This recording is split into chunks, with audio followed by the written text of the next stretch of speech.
When you see an inmate detail, what's the first thing you notice about them? Their uniforms, right? That's because they are identified by what they have to wear. That's how people know who they are, but it's not who they are really inside. People just judge them by what they have to wear right there. Do we want the same for our children? When in middle school and high school and even elementary school, they're supposed to be finding themselves and figuring out who they want to be?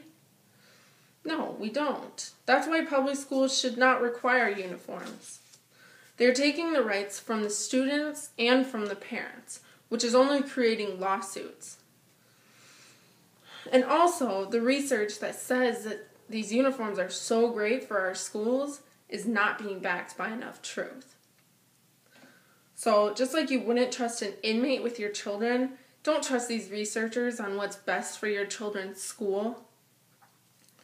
So now I'm going to tell you what I found and why these studies are not completely accurate.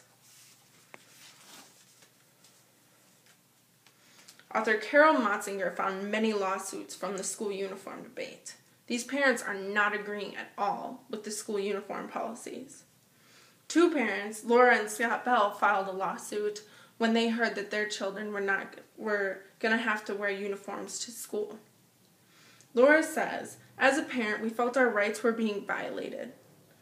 They are parents of 5 children, and the cost for them to bring their children to school in uniforms was going to be $640.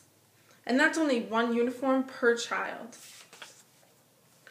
David Brunsma, a sociologist, found that uniforms started in private schools as British tradition and ended up in public schools when they thought that it would show the students more as equals instead of them being divided into who has the most money and who dresses the best and such and such.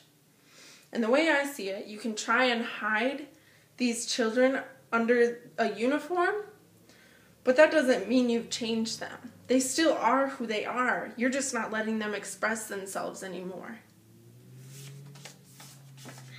The rights of these students are being taken, and the rights of the parents as well. Ashley Carnover, spokeswoman for Metro Parents Against Standard School Attire, a group of very upset parents. Ashley says, we expect our school systems to do a lot, but this is taking it too far.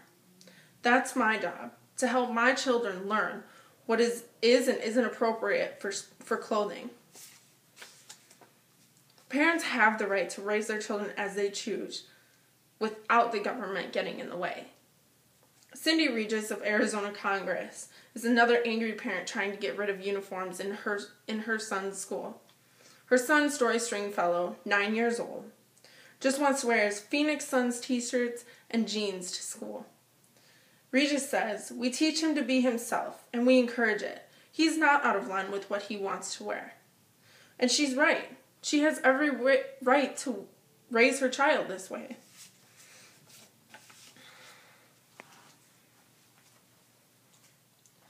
Darlene Williams found an example of more incorrect data. And that was in Miami-Dade County, Florida, where school uniforms were enforced in elementary and middle schools. And the data says that school uniforms are to help discipline problems and to boost academic performance, which seems like a good idea to the school board. Why not? Try it. But instead of discipline problems going up, like getting better, it fell. Just slightly, but after 4 years, fights ended up doubling in the schools. One study, performed by Drs. Brunsma and Rockmore, showed that test scores in California were below state average.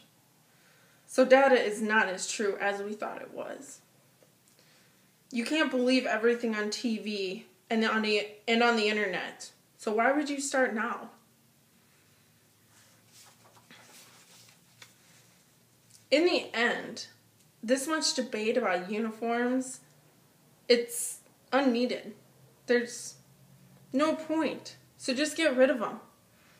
There's no use in fighting. Let parents show their children how they should dress. Let children learn from their parents.